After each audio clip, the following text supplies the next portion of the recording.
and this is what's hard as a coach, is because you want the kids to respect you, and you want them to like you, and you want them to be like your friend, like you want to be their friend.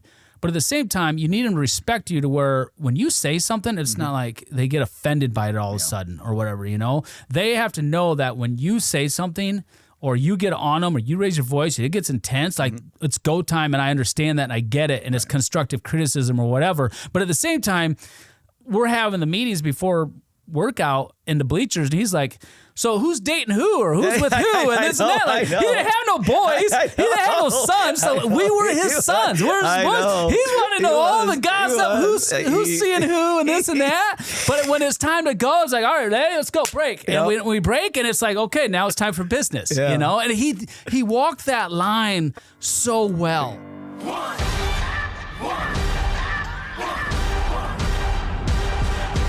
This is the Full Tilt Podcast with Hatch. And I have I was absolutely amazing guest, and I couldn't be more excited to sit down and talk to you because I haven't talked to this dude in years.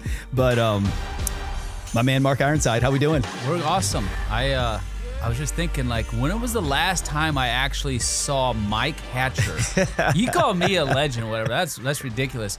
Mike Hatcher's the legend. Like, the legend in person. Like, that's been forever. It's, like I said, late 90s. I mean, thank you for the legend. I'm not sure if that is it's a legend in its own categories for sure. Yeah. For sure. Thank goodness this isn't just a strictly wrestling podcast. But we're talking legends here on the other side. We got 4-time All-American, 2-time NCAA champion, Hodge Trophy winner, and man, I always say one of the best roommates I ever had. He's awesome. Yeah, guy doesn't drink. He's really quiet. Went to bed on time, as compared to my other roommates in that house. Yeah. I remember, which we can get into that. We got plenty of things to talk about from living in the house on Highland Court, for sure. That was the days back then. But it's crazy because, you know, like I said, we haven't seen each other since probably the late 90s. I mean, because I know I moved away. I was stuck around after 96. I was 96 to about 2000 in Iowa, coaching in Durant, and then moved to Florida. And then I haven't been back since, obviously, due to the current climate we have going on right now with the 20-degree weather. I was never a fan. Terry Brand's used to and still gives me a pretty hard time. You're so soft. So soft, Hatcher. Look at that jacket. You got like 4 jackets on. Terry was the first one to ever get me introduced to North Face. You got to remind him you're Filipino. That's right. We got no snow over there. Come on, man. Yeah. It's not in your heritage. No, but what's crazy is my mom and dad still live here. My mom's here. She won't move. She won't move anywhere warmer. It's so crazy. But I bet your dad would. He would go anywhere the fishing's good. That's right. That's right. But we're going to get into a lot of great stuff here. And like I said, I haven't talked to Mark in years, and it's just it's going to be a great time, sitting down with him, because literally this is kind of an interesting podcast, an interesting, I guess, guest host relationship. So Mark and I mean, we've known each. I mean, golly, we probably have known each other since I bet 8, 9, 10 years old back here in Cedar Rapids. Yeah, you guys. You and Matt growing up in the J Street apartments, and then Matt and I growing up over on Victoria over there by the Dairy Queen, and God, that's so crazy. It is. It's just crazy. We were probably 5 minutes from each other, not even 5 minutes from each other, but we were in separate school districts, right on the line. So I always say that I was probably lived closer to Prairie into your district than I did to Jefferson. And we never tried to get Mark and Matt to get to Prairie. Let's just keep that on record now. We never tried at all. I mean, we were totally happy having them on the other side. No, we would love to have it. I just think that lineup would have been. Ooh, well, I don't remember what year it was, but it was myself, or no, you, was it? It was me, you, Matt, all 4 of us in the lineup at the state tournament, and I remember the Gazette ran an article on that. That was so cool. That was cool. That was really, really cool to have all 4 of us, bing, bang, boom, boom. I know. At the state tournament. So what wasn't cool though was the fact that I think all three you guys won and I didn't. No, at the state tournament. No, that was the year I think you got spladled or something. I did. Yeah, I did. I'll never forget that by Vance from Charles City. Yeah, and back in that was in the Constellation. I got beat by Tony DeAnda in the semis. that year, my Sioux senior City. year. And Tony was awesome, but he was tough. I wrestled him in college. Yeah, I he don't know did. if you know He was that. at When Nebraska. he was at Nebraska. Yeah. He was tough. Yeah. Yeah, he beat me in wrestled overtime. It was an overtime match. I was wrestling really well at that time, and Tony beat me then. So yeah, thanks for that. Thanks for that. We'll end the podcast right here. Well, you think about it. Like, think about all the, like, how just tough guys were. Like, and I don't want to go back, but that's what we do. You know, you go back and say back then or whatever. But man, it was just like, I know. Then you think about, like, for me, like, I go to the, you know, the club championships or state freestyle and Greco tournaments and stuff like that. And then even my brother Matt and I are in the same bracket there, you know, and he wins the state title. I win the club championships. They're both qualifiers for the junior nationals, but we never end up wrestling each other. But I think he got beat by Tony Deanda actually, and then I ended up beating Tony in one of those. And but that's just a name that I haven't heard in forever. But man, he was an animal. God, he was good.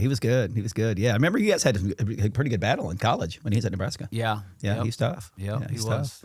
But no, it was pretty cool. I mean, just just looking back at like just all the fun we had. I mean, it just, you know, because we were obviously, I mean, you talk about rivalries, like high school rivalries. The Jeff Prairie matches back then when I tell people that literally whether you were wrestling we were wrestling at Jefferson or at Prairie, especially at Prairie because the gym was so small. But there would be a line outside at the end of the school day for people waiting to get in. And that's like 2 hours before the JV match even started. Well, I mean, there was fire marshals that came before the match even did. It was crazy. 100%. The fire marshals had to be there and they would have to shut the doors.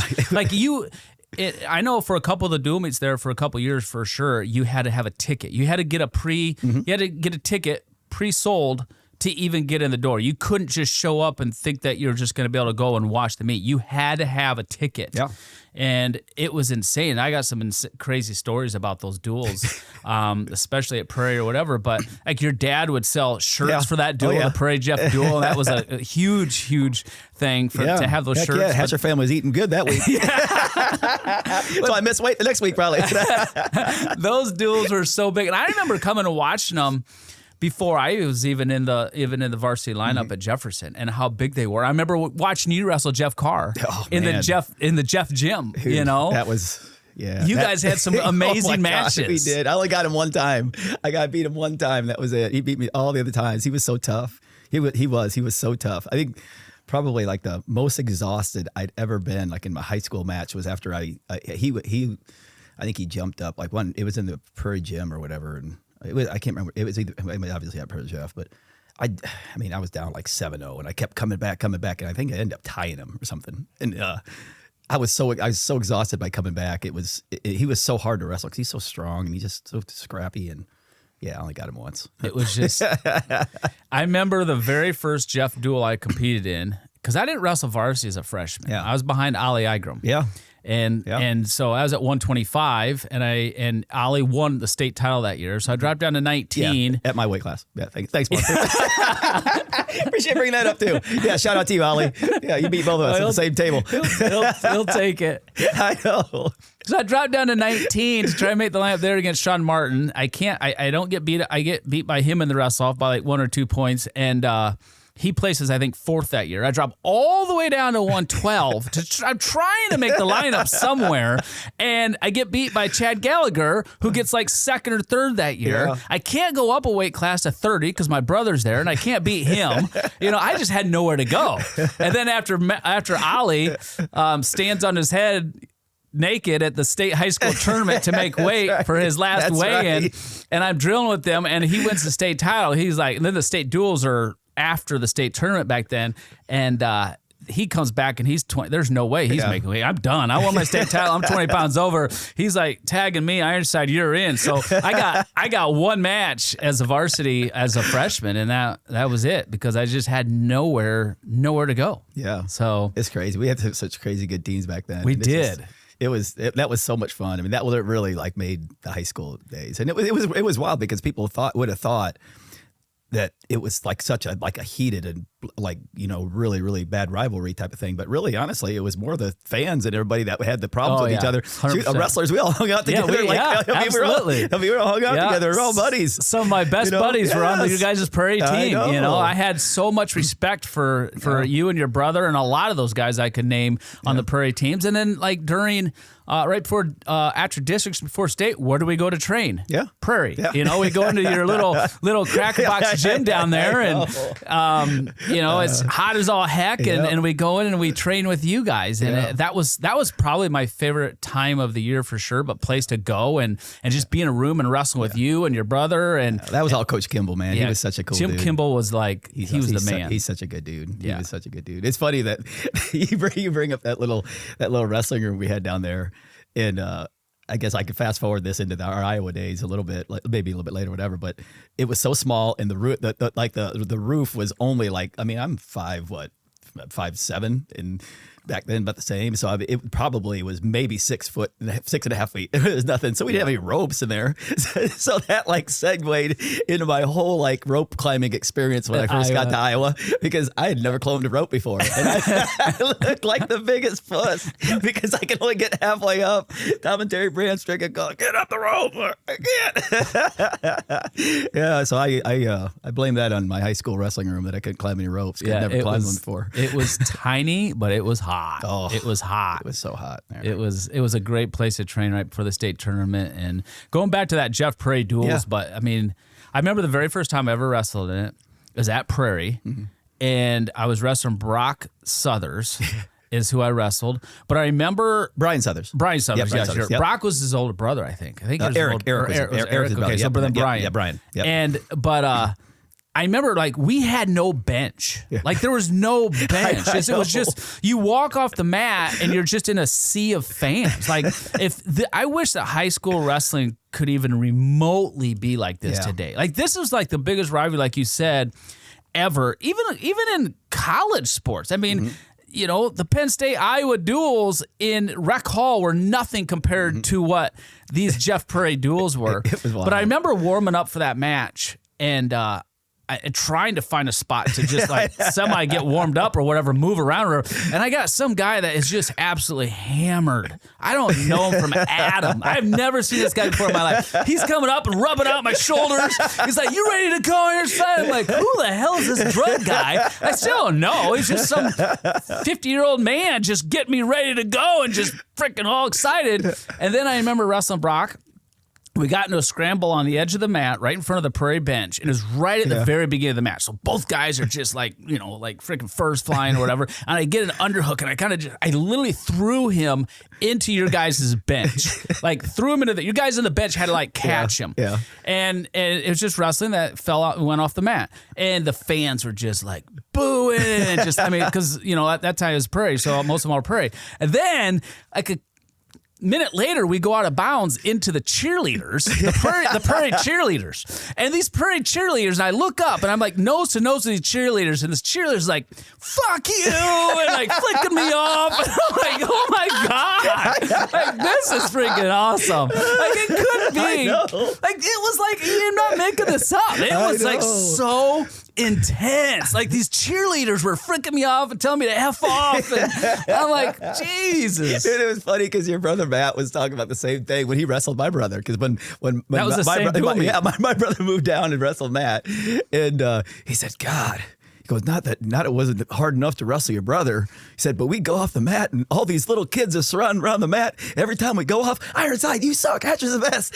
You suck. Yeah. He caught a lot for that. What a crazy, crazy time. And then I remember when it was after you graduated, it was at Jefferson and our beloved former friend Jason Proctor was wrestling and broke Joe Anderson, a guy on the Jefferson's team's arm on an armbar. He broke his arm in an armbar, and that kid's dad comes all the way down the stairs and tries to fight Proctor on the mat. Like literally tried to fight him. And the police had to come out and escort the dad out. And I'm up next. And this is like right before me. Like this is it's just crazy intense. We're supposed to hands down win this meet. And this still bothers me. Like, are you freaking kidding me? We never beat Prairie in my time. And we had this duel won. Like this was ours to lose. We had this duel won. Jared Young is wrestling Pageant. Jared's on top of him. Jared's on top of him. Okay, and Padgett's on top of Jared, and he fish hooks him in the mouth, so Jared bites him. That's right. And then Padgett shows the referee my fingers, so you can see the bite mark, but he's like hiding it. He's fish hooking him underneath, and he's like, "Look, my finger." He sees the bite mark, disqualifies Jared, who's winning the match at the time. Prairie gets 6, Jefferson gets none. We would have won that meet, and we lose the dual meet by 1 point or 2 points. Well, that was an enormous swing right there. We would have won. Yep. And it was crap like that because of Padgett, and there's not, and I can't stand running into the guy because that's all he ever wants to talk about. But it was just some wild. It's funny because our boy Waldo, after that match, because Waldo lived with me and my brother, me and Matt and Weber at College Street apartment for the year. So we all went back to that match, and we drove back, and Waldo was I think he was driving his truck, that little old white truck of his, and he's like, "That's it. No more. My kids are going to Prairie. We're never going to beat you guys. That's it. I'm done." It was a curse, man. It was a curse. I remember I was so pissed off that's how we lost the duel. Like, I remember, I didn't have a car in high school, and I bummed rides from people or whatever, but I was so mad. My parents my mom's going to drive me home afterwards, or somebody or something or whatever, and I didn't want to. I was so mad. I literally just walked home that night after the duel. I was so freaking mad.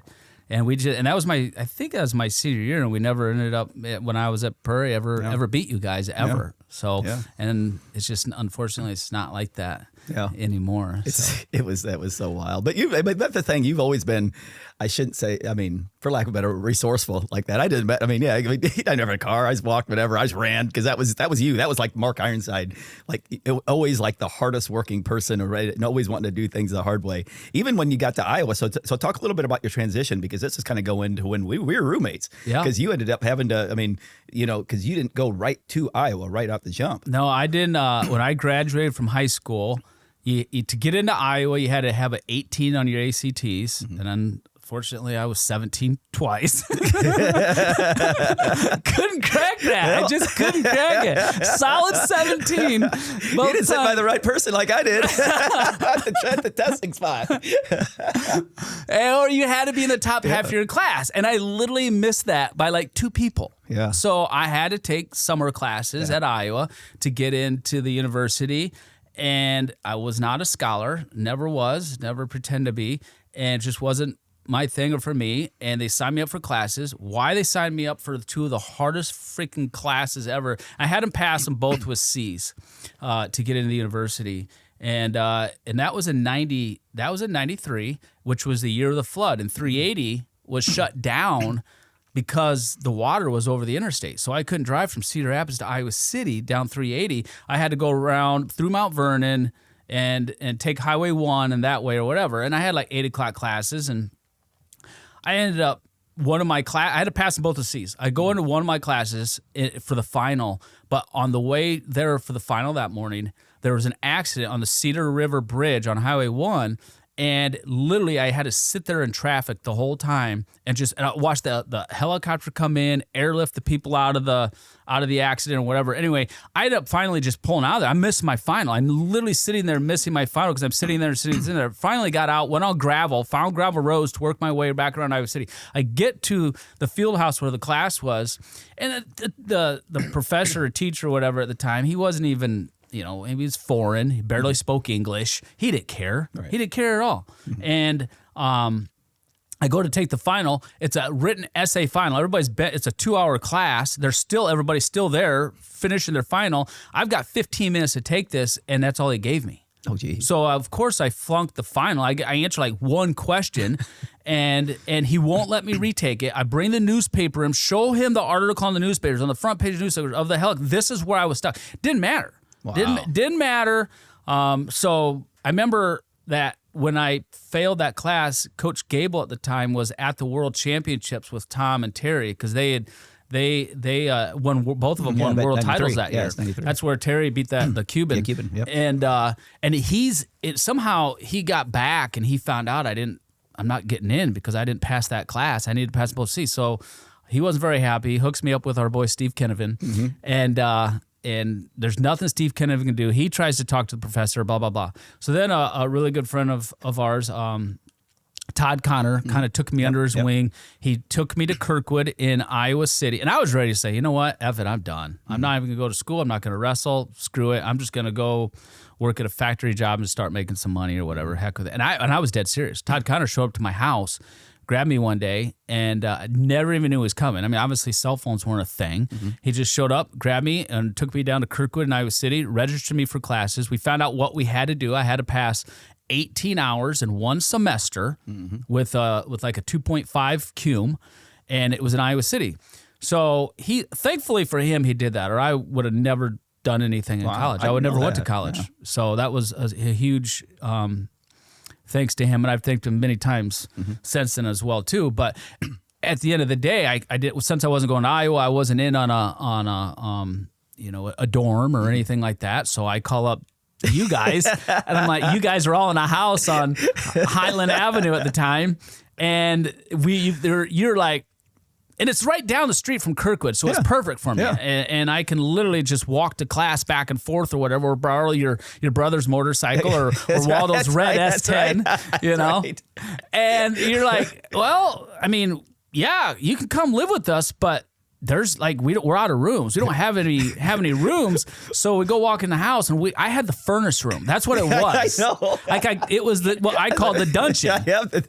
It was like I hung a cable across so I'd have like something to hang my clothes on, and I threw a bed in there. But it was literally the furnace room. I got out of bed and the furnace is like right here, you know. And then your room was the other one down there. So I think I had one small window. Yeah. But a little bit of light. Yeah, yours was like a legal bedroom, but we had a bathroom down there for you and I to share, and I kind of liked it down there because upstairs was my God, it's chaos. It was like, and it wasn't me, like, because I didn't drink, I didn't party. I did a little bit, I guess. You mentioned earlier about, you don't drink, you go to bed early. Well, the only time I had to get up and do something late at night is because your brother usually, or my brother, is calling me and come pick him up at the freaking bars at 1:30 in the morning. I know. That house was, because it was me and you and Waldo and Matt and Newman's. Oh my God, it was. Mike Manchinello lived on our couch for about 6 months. I know. That was so much fun. So looking back at it, I mean, at the time, it was sometimes I'm like, man, what are we doing? But yeah, looking back, it was a lot of fun. We had some really good poker games, remember? We had some insane parties. And speaking of our late friend Jason Pratchett, God bless him. Yeah. I mean, I remember him being up at the top of the pine tree. He climbed all the way like 60 feet in the air to the top of this pine tree. The fire department had to come, and he's naked. We have furniture, a couch on top of our roof. Someone threw a keg through Waldo's window. Needless to say, we did not get our deposit back. No, not at all. Not at all. And I remember this is like the second year in a row we didn't get our deposit back, and because the second year in a row that Waldo lived with us, and I remember him begging my mom, Mrs. Hatcher. Listen. I told my mom last year that we didn't get the deposit back, and she was really mad. Can we just not tell her this year? And I swear I'll pay you every day. If I tell her like 2 years in a row, she won't let me live with these guys anymore. It was something. And I remember too, because it was like Party Central. That was the house that like every weekend there was a party. And I remember, you probably don't even know this. Maybe you do, but when the cops showed up, which they always showed up, they'd be like, "Hey, who's the person to talk to? Who's in charge here? Who lives here?" Well, who do you think they're going to, like, you guys are going to have them talk to? The only sober one in the entire party, 500 people, this little tiny house, like, oh, this guy over here. So let's go talk to him. So guess who gets disorderly house? Written up the ticket for disorderly house. Yeah. Not only once, but twice. Yeah. And finally, Gable calls and is like, "Hey, Ironside, what the hell's going on here? Like, this is bullshit." So he ended up up talking to either you or Matt, and it's like, this can't happen anymore. Like I got 2 disorderly houses 2 weeks in a row, and it's not even I'm not even drinking or whatever. The second one, I wouldn't think I was there, and that somehow I got it, and it was just crazy. I remember the toilet wasn't even connected on the thing anymore. You know, it was. Now this was all. This was all off season. Yes, during all the off season. We actually got our crap together. I remember Coach Gable coming over to the house one time. He did after a church with his family. Yeah, and there's people. This is no kidding. I mean, this is like something you see on TV. Like you get up in the mornings. There's just people passed out everywhere. You're stepping over people just to get out the door. You don't even know who these people are. And he comes. The front door is not even on anymore. We don't even have a door anymore. And he just comes in like, what in the hell is going on here? You know? And I remember Mike Waldo's Red S10 that we got at the time, we'd have to take that out on Wednesdays because that was garbage day. And we would drive around neighborhoods trying to find other couches that were on people's corners for garbage that looked the best just so we could take those home, someone else's couch that was the best one we could find, and bring back to our place to put in there so we would have a decent, like semi-decent couch. That's how we got new furniture. We went shopping through other people's thrown away garbage on the corners. And that, ladies and gentlemen, right there should tell you how diligent Mark Ironside is and how bad he wanted to wrestle for the University of Iowa to put up with that type of atmosphere for however long. And then after that, I think he just probably got smart and said, you know what, I don't know if I could achieve my goals by being around this group right here. Hey, it served the purpose that year because I wasn't in the university. I appreciate the opportunity to live in the dungeon. But that was the only year. You know, it was funny though, because people, I'll tell people that you and I lived in the basement together, and they're like, "Wait a second, were you two like at the same weight class?" I go, "Yeah." Really? How'd that work? You guys didn't like start fighting or anything? I'm like, "No." We're like, we listen. We had two totally different goals in life. I mean, Mark was driven to do this. My motivations were more social. I knew my role in the team. He wasn't even on the team yet, but I knew how good he was gonna be. And listen, I was already behind Zadok at the time. Eventually, it was gonna be Mark, and it was what it was, man. I mean, am I gonna hold it against Mark Ironside because he wants to work really, really, really, really hard to do this? And I'm not quite sure if I really want to work really, really, really hard to do that. I'd rather do this. No use being mad at him, you know. He said he's a good friend of mine. It is what it is. But I will say this, though, about you, Hatch, is no matter how late you were out or what the night consists the night before, you never, ever miss. Now, I can't say that about your brother, but you never missed a workout or church a task. You were always there when you were counted upon. And a lot of times that was for me too. Yeah. So you were an amazing roommate and teammate both. Well, I appreciate that. It was fun. I tell you what, those years, I mean, people always ask me all the time, like what it was like there. And I was like, you actually had to live it and be in like, just not only like the situations like that. Cause as a team, we worked hard and played hard. You were like one of the very, very few people on the team that didn't drink. I mean, we worked hard and played hard. Maybe the only. At the time, in our era, I think you might've been the only one because I think, you're pretty much it. Before then it was obviously Tom and Terry and the Steiners,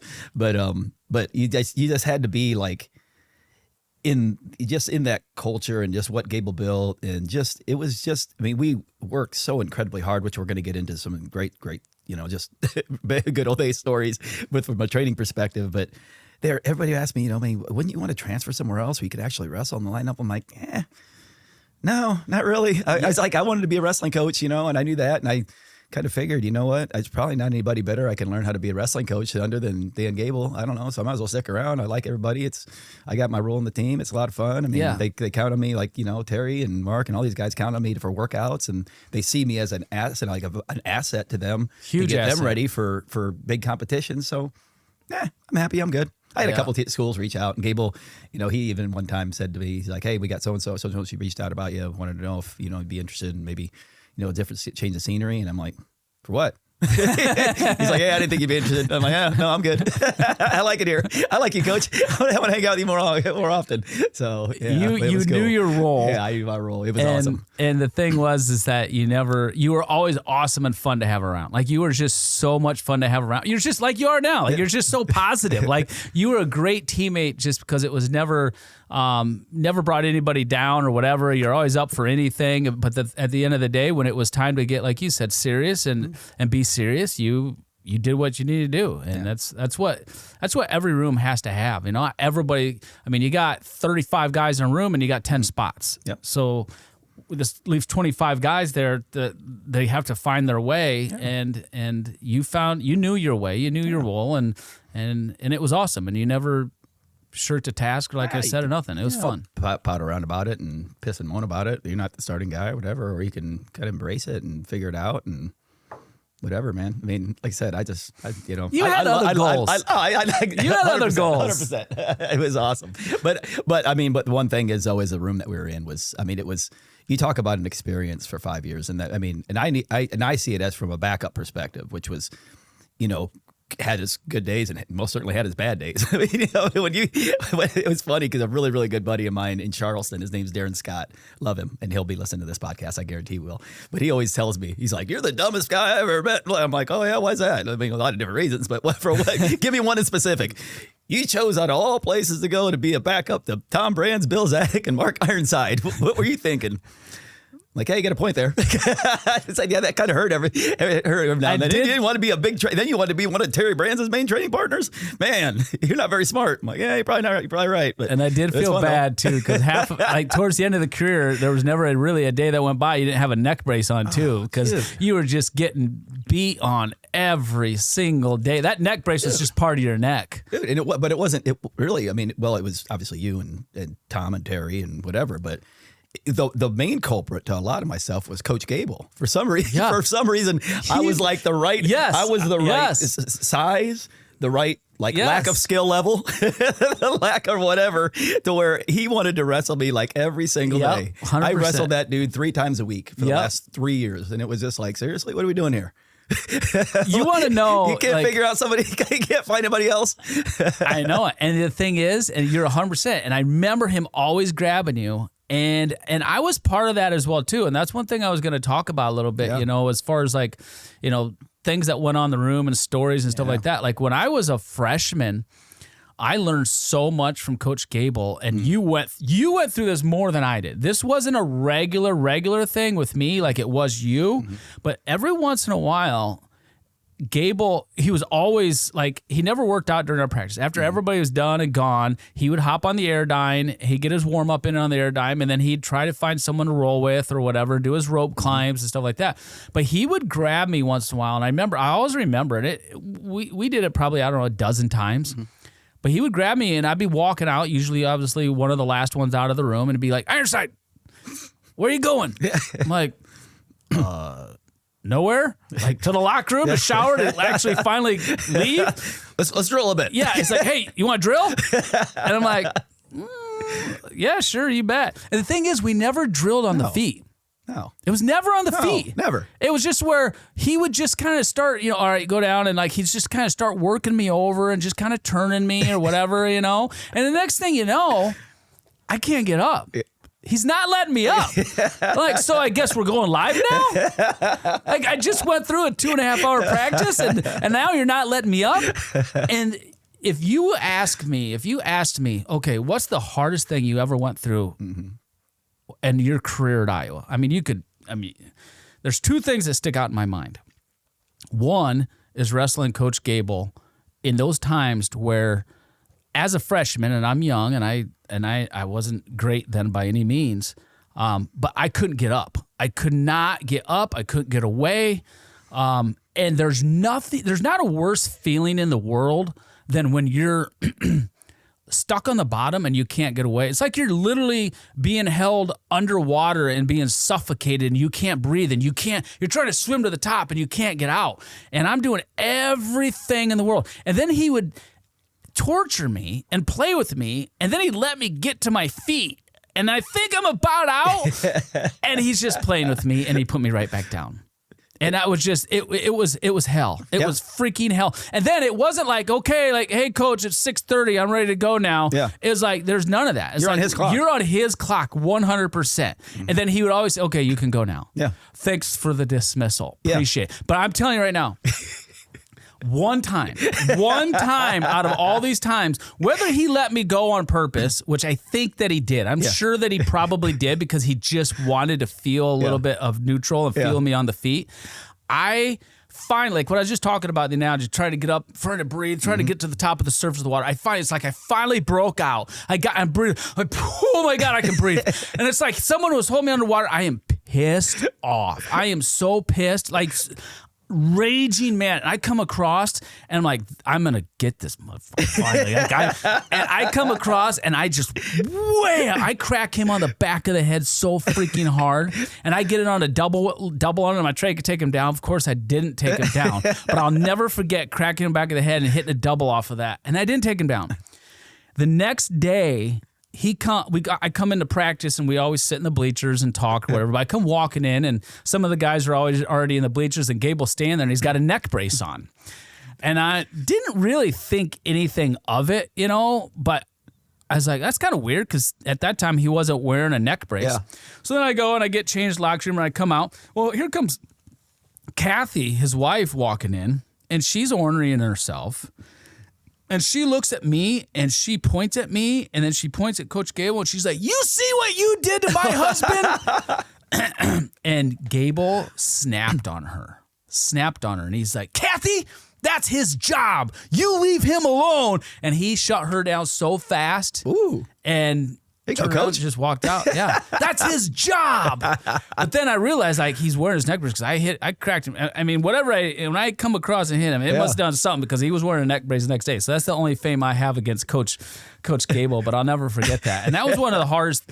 That was probably one of the hardest things I ever had to go through in the history of my practices at Iowa was just wrestling Coach Gable and not being able to ever get out. And when I was in college, I got a lot of pins. And I mean, I could say I'm Royce Alger and Lou Booth. I led the team 3 years in most falls. Not to brag or anything. Like, I did lead not the bragging team. if you done it. Yeah. Royce. But one of the reasons I learned how to pin, I'll never forget this, is at the summer camps, the Gable camps in the summertime, where he was using me as a partner on the bottom.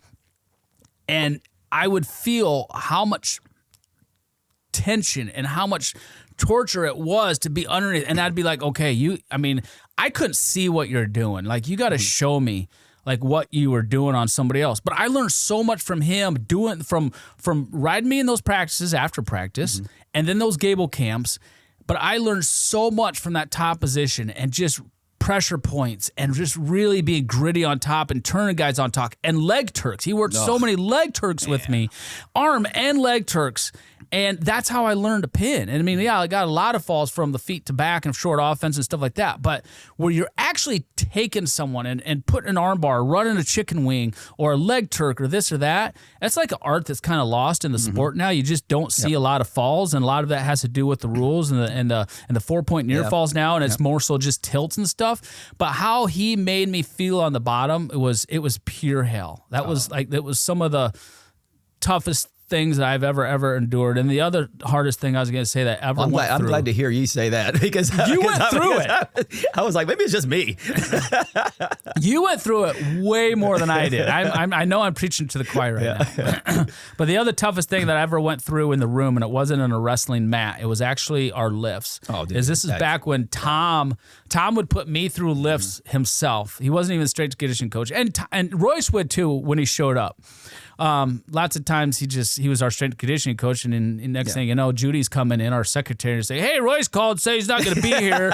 You need to go do this and this and this." No. Oh yeah, and then he'd call K-Hawk up and say, "Hey, I'm in the weight room with Mark Ironside. Put him through a lift. Will you play this song?" Because that's back before CDs and everything. You couldn't just go to the system. You had to call to a radio station and do a request. And good old days. But those lifts with Tom Brands that he would put me through in the mornings, and we were never ever, I'll never forget this. We were never in the room, that weight room, for more than 42 minutes. It's usually 38 minutes. Never, ever, ever more than 42 minutes. Well, that 42 minutes was the worst and the hardest 42 minutes ever in my entire life. Every single time. I lifted with him twice a week and then typically once on my own once a week. So 3 times a week even during season. But those circuit lifts were so grueling and hard, and there was like no rest other than, hey, hurry up, run, get a drink, get back. But it was like, all right, Ironside, you got 10 sets of this, 10 sets of this, 10 sets of this, and then you got this. And I'd be looking at that and going, 10?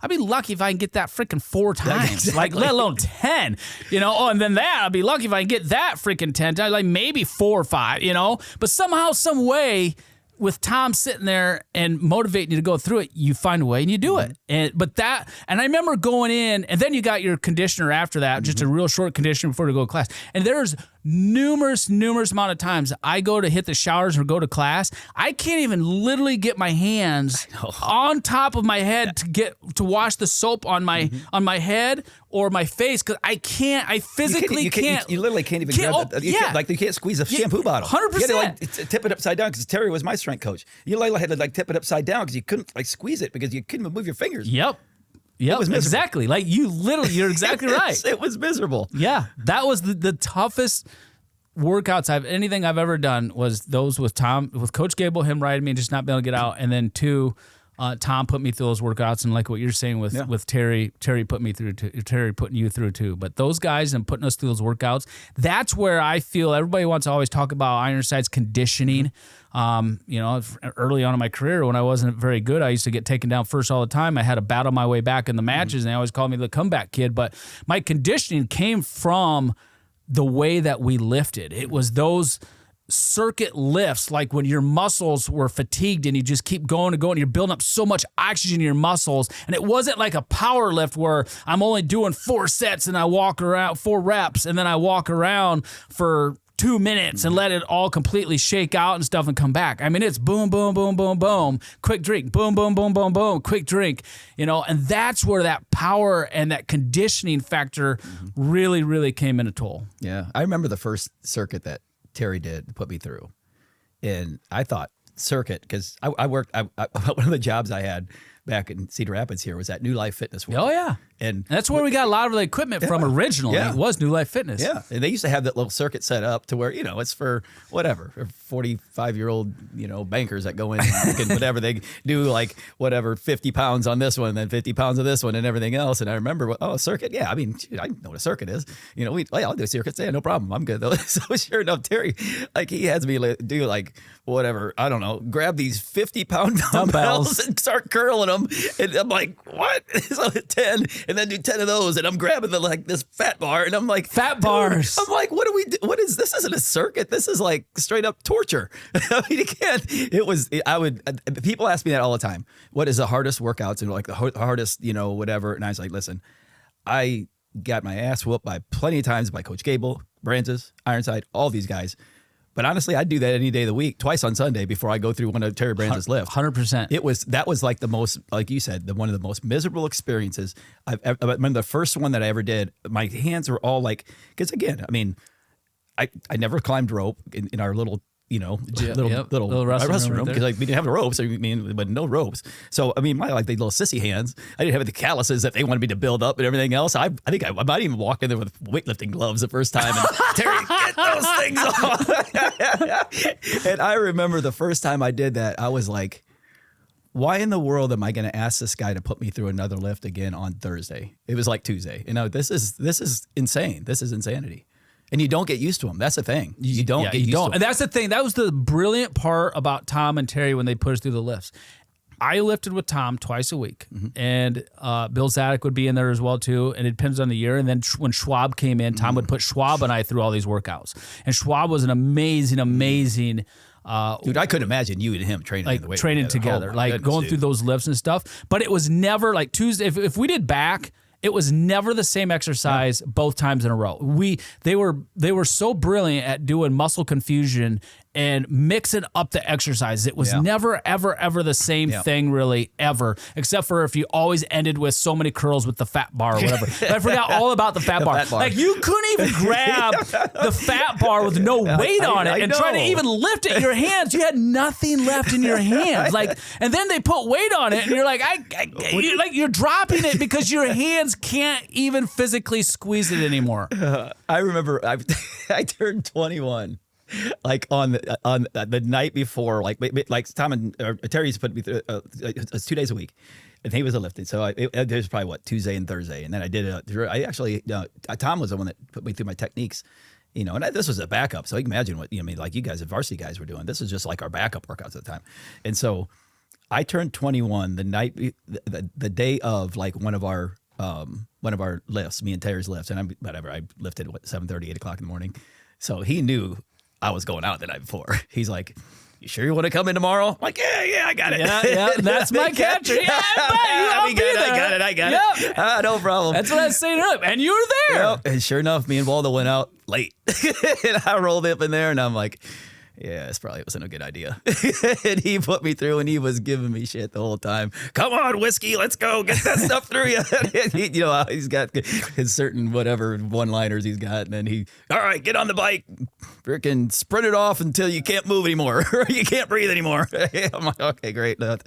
It was that, and that was probably the toughest one. That was awful. That was it's not self-induced too, but it was what it was. But a lot of those workouts too, it wasn't just the conditioning that, like Dude, you had to get ready for that. It was the mental. Yes. Like when I say there's no way I'm doing that 10 times. Like in my mind I'm going, there's just no way. Yeah. But when you got Tom Brands or Terry standing there and literally talking you through it the whole time, like you're not going to let them down. Like, it taught those lifts made you as a wrestler, not just for what you're getting out physically, but also mentally. If you can, and that's how probably the best way to describe it. If you can fight through those exercises and get to whatever number you want to, or fight through that lift, you sure as hell are going to be able to fight through the last 30 seconds of a match when you need another takedown or two and your body's completely wore out, and it just trains you to power through when you're already completely exhausted and your body's saying no, but your mind's saying, oh yeah. We're doing this. Yeah. And that's the type of stuff that it's just as important mentally to go through that as it is as physically, and that's where Tom and Terry were for me and for you too. But they were basically like my personal coaches when I was competing in college, and I was so lucky and blessed that I came in at the time that I did because they were still training for the Worlds and the Olympics. So I couldn't have walked into the wrestling room at a better time. But the way that they trained me is they prepared me, and I always say this all the time at interviews or this or that or whatever. But between those lifts and not wrestling Tom and Terry almost every single day. When I made the varsity lineup and I started actually going out and wrestling college guys like my own age and skill sets or whatever, I mean, it literally felt like I was on vacation. Yeah. I mean, I look forward to it. It was like a day off compared to what I was enduring inside the wrestling room. And that's not with just wrestling Tom and Terry every day, pretty much every day until Coach Gable had to step in, like literally step in and say, Ironside, you need to find someone that you can score points on. You can't just wrestle Tom and Terry every day. Yeah. And I'm like, I know. Like, I know, but they ask me, like, Terry asked me this day. Tom asked... Grab him today. He scored a lot of points on that dude. But I told him you're right. That's funny. But he's like, you got to find someone you can score points on. And I was like, well, Tom asked me it's tomorrow. And then Terry asked me the next day. And then Tom asked me, and he's like, I'll take care of that. You find partners that you can score points on. I'm like, because I told him, I was like, what am I supposed to say? No. Yeah. Hey, Tom, sorry, I'm not going to wrestle you today. I mean, you can't say no. Say So, but if I'm not wrestling them, I am wrestling, well, yourself, and you're sitting here to say that I just beat the hell out of it. You're way better than what you give yourself credit for as well, too. Way better than what you give yourself credit for. But I'm also wrestling, Mike Mena, who was a weight class lower than me, but I'm wrestling Bill Zadek. I'm wrestling Lincoln McIlravy. I mean, there were so many amazing guys in that room, and I never wanted a day off in the room to where I was wrestling like a nobody, really. I wanted to every day have someone that I was going to get pushed by, unless it was like the day before a competition. Because I like to wrestle right up literally to the competition, even live the day before or the night before or whatever. And then I'd find someone that where, you know, I could handle, so I'd try not to get injured or whatever. But that room was just so incredibly grueling and tough. And I mean, I looked at it just from, you know, from, like I said, my backup perspective. It's just like, I mean, even if I wanted to like go and wrestle lighter guys to you know, to maybe find some success with, I mean, what, Mike Mena, 4-time All-American, right out loud. Yeah. You have to work pretty hard to get some success on that dude, you know? Same thing with McGinnis. McGinnis was at 26 at the time. And I'm like, well, I can't really go down and wrestle our 26-pounder, expect to just kick the shit out of him, because it's kind of the opposite. Because he was because Jeff was a really good wrestler. I just told, when I interviewed Lubu the other day, he was talking about like his best wrestlers that he's wrestled in the room and stuff like that. And I said, as far as an actual wrestler, like just moves and technique and just Jeff McGinnis. Flexibility, everything. just upper body, his lower upper body, body, lower body, everything. Top position, like he everything. was. I learned a lot from the top position from Jeff. I mean, a lot. And I never really, I learned a lot from Gable too, but I mean, Jeff showed me, he worked with me a lot on the top too. And he was just, man, he was really, really, I mean, just, God, he was a really good wrestler. My only 2 losses in my junior and senior years of high school were McGinnis. Yeah, that's right. You know, so he bumped up to wrestle me. I was bigger than he was, and he beat me both years. And I'll never forget the first time I wrestled him was at City High, and actually they're both City, but the whole entire Iowa team came in, coaches, team. We'd just been recruited. We just signed our papers that year to go to Iowa. And the whole team lined up, and they must have had like the front row reserved for the whole team. They came in just to watch this duel so they could see us two wrestle each other. Wow.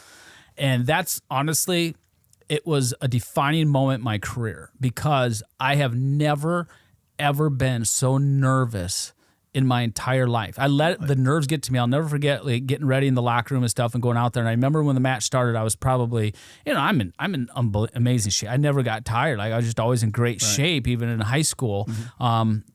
And I remember 45 seconds into that match, couldn't move. Really? My feet were just, everything was done. I mean, the nerves had just completely ate every ounce of energy I had in my entire body, that when after 40 seconds after that whistle blew, there was nothing, no energy at all left in my body. And from that day on, I said, I will never, ever, ever let nerves take over my body like that again. And I didn't. I actually started, and I learned some things that to do to prevent, you know, from that happening, to stay relaxed. And it's kind of funny that the things that I learned, but one is to keep your tongue on the bottom of your mouth and not let it get to the roof of your mouth. And then, and then I would put my palms up, and I would do 10 forward circles with my palms up. And then I put my palms down, and I would do 10 backward circles. Anytime I started getting nervous, there was things that I would do, and it really, really helped me through the rest of my high school and collegiate career. But it was because of that first match against Jeff that I never, ever wanted to be in that position again. And I was... I can't even begin. I'll tell you how tired it was. It was insane. And all the whole entire Iowa team was right here watching and everything. It sucked. It really, really sucked. Wow. But Jeff was a great wrestler. We wrestled in college in the practice room. Not very often because it usually led to a fist fight between the two of us. And you talk about two ultra competitive guys there. Very, very competitive. Had some history. And it just didn't go well. And I wasn't going to let him. Jeff didn't like getting beat, and he would cheap shot. He would throw a headbutt here and there, and I was obviously not going to stand for it. And I remember one time at the camps in the summer, Royce had to get between us, and if he hadn't, I mean, Jeff can say otherwise, but someone's going to jail or the hospital. I mean, it was that bad. And but at the end of the day, him and I became great teammates and really good friends, and we both won national titles our senior years together. And he bumped all the way up from 42. from what was it then 26 all the way up to 42. Yeah. And you don't see too many 142 pounders that are 5'3" tall, you know. And just like literally not even getting threatened that year.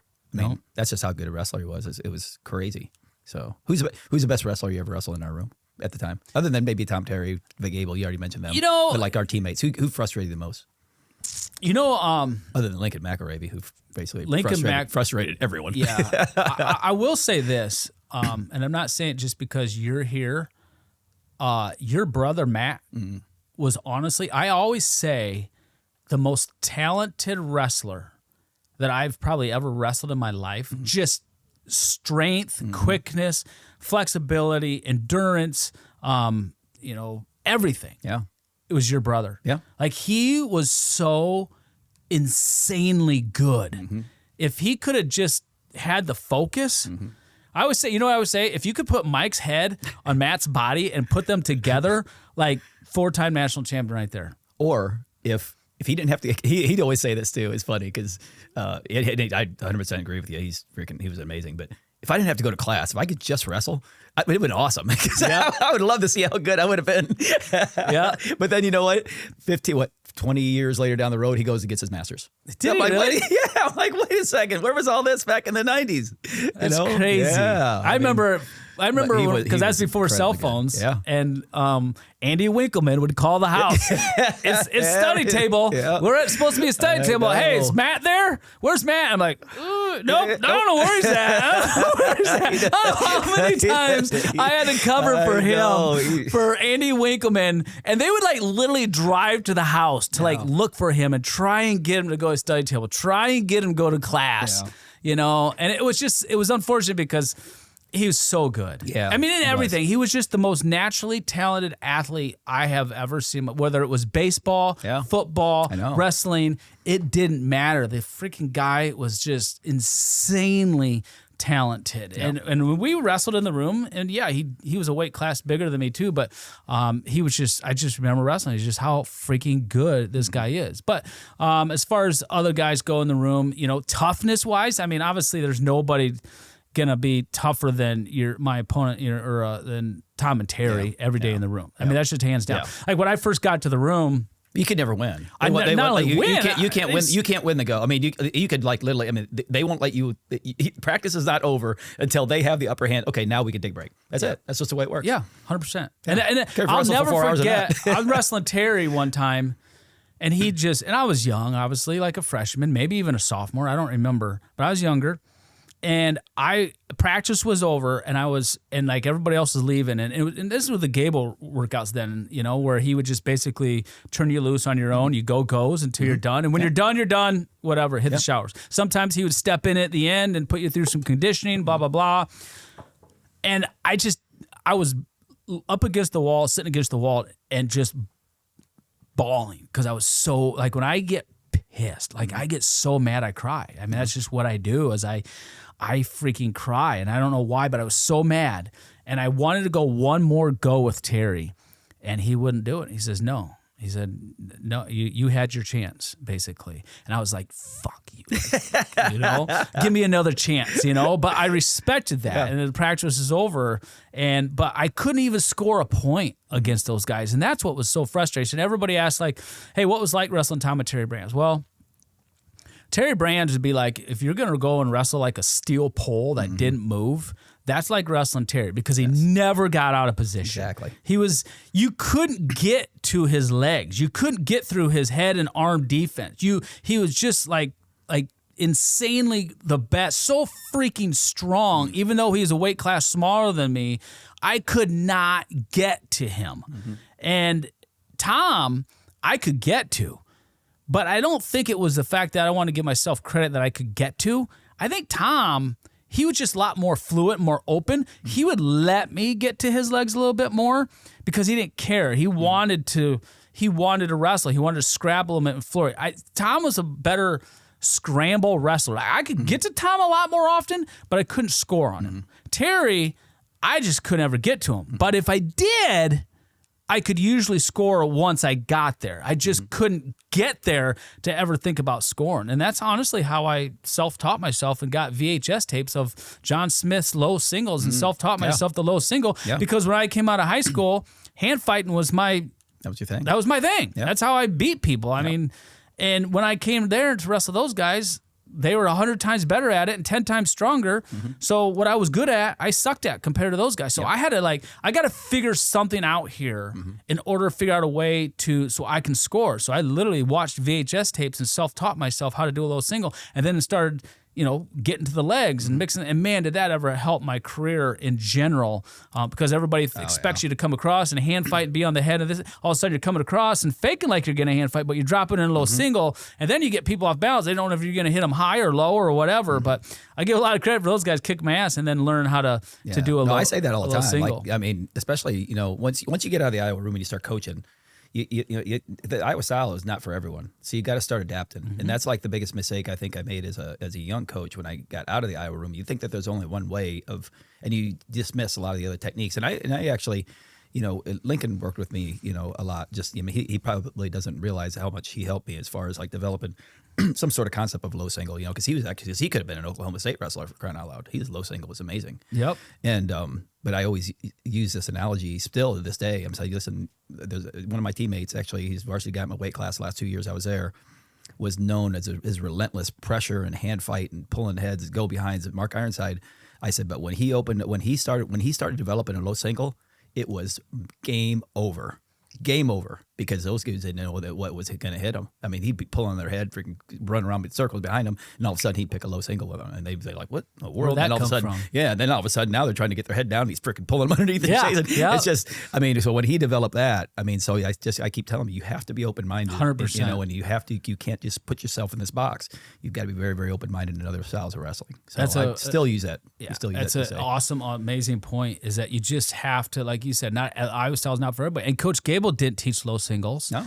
Tom Terry didn't teach me low singles, but I needed to figure out some way to score other than that. And I do give myself a little bit of credit enough to think outside the box. And I go, I got to figure something out here. I'm not just going to sit here and just get beat every single day at something that they're just playing better and stronger and this and that. And to me, that's the fun thing about the sport of wrestling is learning and going outside the box. And you talk about Lincoln McIlravy and how good was he? Oh my gosh! Like we would some of the most fun times I ever had in the I wrestling room was actually after I graduated, and him and I were going in and wrestle freestyle, but we weren't wrestle live. We would just kind of like play around and like literally invent new ways of turning people from the top position and using our legs and our feet instead of using our hands and our arms. And the guy was just so intuitive and just like he was like an inventor. Or what do you call somebody that like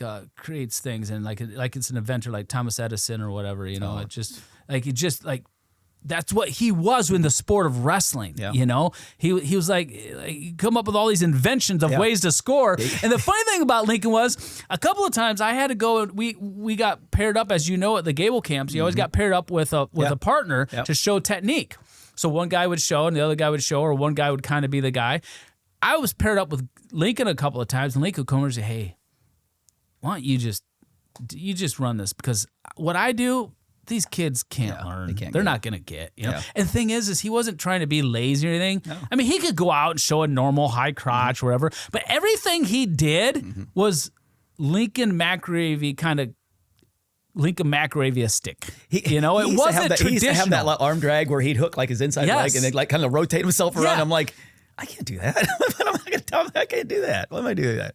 Yeah, it was just like you couldn't. Like I could never try to do the things that I didn't have the balance for it. And speaking of Lincoln, we would wrestle. He's such a good dude, man. He talked about a great teammate and just like he's like arguably like during our era the most successful wrestler we had in our program. I mean, hands down. I mean, what did he lose like once maybe? But he's the most humble. He was incredible. I mean, just when I say incredible person, there's no other way to describe Lincoln McIlravy. He's just amazing. He's awesome. He was someone that you just looked up to and you wanted to be like. He just, to me, when I was competing on the team, and that's Lincoln McIlravy. It's kind of like the god of the collegiate wrestlers, and he's right here as a teammate of mine. He's on the team, and. But what he did, other people just flat out. I mean, look what he did to Bono in the finals, how he stepped over the Wizard. The number one thing in overtime, the number one thing you tell your kids not to ever do, he does it and makes it work. I know. And it was like a deep Wizard too. He wound himself up. Like there's nobody on the face of this earth could do that other than him. That's it. And Bono was just like, they wrestled each other probably 10 times and he beat him every time. Bono was just like, I don't know what else to do. Yeah. Like, I don't know what else to do. I trained Bono for 2 years, his last Olympic and World Team runs. And I love Chris. I'm going to have him on this show because he's a storytelling machine too. And he's awesome. But we talked a lot about his Lincoln days. He's like, I thought I had him the last time. He goes, he was out for a while. He said, my trainer, our strength coach got me in shape, and whatever. I thought I had him. I thought I had him the last time. Finally, he said he got me. But he did the most craziest thing. Completely stepped all the way over that wizard, all the way around the far side. And when I would wrestle Lincoln in the room, which we didn't wrestle all the time because he was a couple weight classes higher than me, but I still enjoyed to wrestle them. He would let me in on his legs and stuff because his hips were the best hips I've ever felt in my life. Just insanely good. But I would pick him up in the air on my shoulder, and I couldn't finish the takedown. Like, I couldn't finish. His balance and everything, the only possible way I could ever score on him, which very, very seldom happened, is on a go-behind. That's the only, like, if he hit a shot and kind of forced it, was out of position or whatever, and I was able to get a go-behind real quick, that's the only way to score. I could have him to double up on my shoulder. I'm not finishing the shot. Not happening. There's no, the guy could literally just float through the air and just move however he wanted to. You can't teach what Lincoln McIlravy does. Yeah. And people always ask too, like, hey, what was the most fun part of being in the eye room? You know what the most funnest part of being in the eye room was? Watching other guys that were so good scrap with each other. Yes. And some of my favorite, and I used to do this a lot, like in my workouts. Gable would turn you loose on your own on a regular basis, which I loved, and he'd walk around with his little bat and kind of prod people and talk to people while you're going live. And he turn you loose, you have no idea how long you're wrestling, hour and a half, That's just unwritten rule. First one gets tired, get a drink. Yeah. And you look like, you're soft. That was what it was. It's Gable time, like you said, too. But I would try to time my workout, my breaks. I'd kind of look around. Okay, Tom and Lincoln are wrestling today. Okay, why they're wrestling? That's when I want to take a break because I want to watch these guys scrap. And why they're breaking, which wasn't a lot, that's when I would make sure I was on the mat wrestling with whoever I was wrestling with that day. But I would try and time it to where I could watch Joe Williams and Lincoln McIlravy wrestle, or Tom Brands and Lincoln McIlravy wrestle, because that was like, holy shit, dude. Yeah. And then it wasn't like you stand around and they give each other way too much respect and there's just not a lot of action. But when somebody does something that's really, really good wrestling, it was like nonstop, fur flying, freaking like just all balls to the wall, freaking going to town. Like, it was so fun to watch. Like it wasn't where you just stayed in your little circle. It was just like you like half the room. Like, it was so fun for me. Yeah, it's crazy because that's like a lot of, obviously, since I've been coaching for 35 years now, but they'll ask what the room is like what Gable was like, what his practices were like, what he do as far as like if he's real vocal and motivational. And I'm like, it's really weird. No, I said I think the room was so competitive back then. 100%. I mean, and he would he talked to us for 10, 15 minutes at the beginning of practice. And they said, all right, get up. We start warming up. So we get up. Maybe Tom would warm us up that day. I don't know. Or we warm up on our own. All right, get drilling. So we'd drill, and we drill in our areas. We do technique maybe like once a week. But it was early on. It was early on in the season too. We did a lot of technique. I used to get so bored because it's like technique time of the year, and we do runs in the September. Yeah. But once you got going in season, it was just. Yeah. Then you say, okay, all right, here we go. It's okay. It's 4 now. 5 o'clock, you're on your own. And then 5 o'clock, I'll take over. Yeah. All right. And then literally you would go out and you just start wrestling. Yeah. And the first one to say break, you're kind of, all right, you're pretty soft. You go get a break, sit down for like 5 minutes, and go back out there and start scrapping again. Yep. And that was just the way it worked. As I said, and literally that was 3 or 4 days a week at least, if not the whole week. And then when he decided, okay, well, I'm going to put him through today, and then he'd walk around and he'd put you on the time and and walk around like you said with a bat and freaking whatever and put us through. But no, it was very, very self-directed, and you had a bunch of really ultra competitive people in the room that just really didn't want to give up positions. And it was funny because when I was at Chattanooga as a coach, we wrestled Iowa at Cornell College in Mount Vernon. So it was us. We wrestled Iowa, and we wrestled. I think we might have wrestled Cornell that time too. And that was when obviously Duro was there, and like Duro, and he's love that R&P, that guy, RIP, that guy. He's amazing. But I was sitting with Gable, after we wrestled Iowa, and they, of course they smoked us. And I said, Coach, I said, it's really interesting now that I've started coaching at the collegiate level, and I started figuring out why you never really put us through workouts. I mean, you just basically just let us wrestle and let us scrap. Most coaches will literally have to go out there and hold the kids' hand during the goes. Micromanage them. Tell them that they got to stand over them to motivate them to where they wrestled hard. He goes, correct me if I'm wrong, because now I've looked back at it after all these years. You just let us do that because we had to walk on our own 2 feet at some point in time. Yeah. So, and just do it on a daily basis. Said, you got it. I got it. It just took me a little while to figure it out. Yep. But it was really, really interesting. I look back at that, and that was like the aha moment that I have with coaching. Is that's when you really, really start. That okay, my kids understand. They get it now. Whereas I don't have to stand over them and hold their hands the whole time during practice. Mm-hmm. And if you don't have to do that, then they're on their way when they can be competitive and just be competitive on their own. Yep. So I think that's how I describe our room back then. You hit the nail on the head. You couldn't describe it any better. And I think that's we had some of the most fights we had in the room were like literally on the days that he didn't even run practice. Yeah.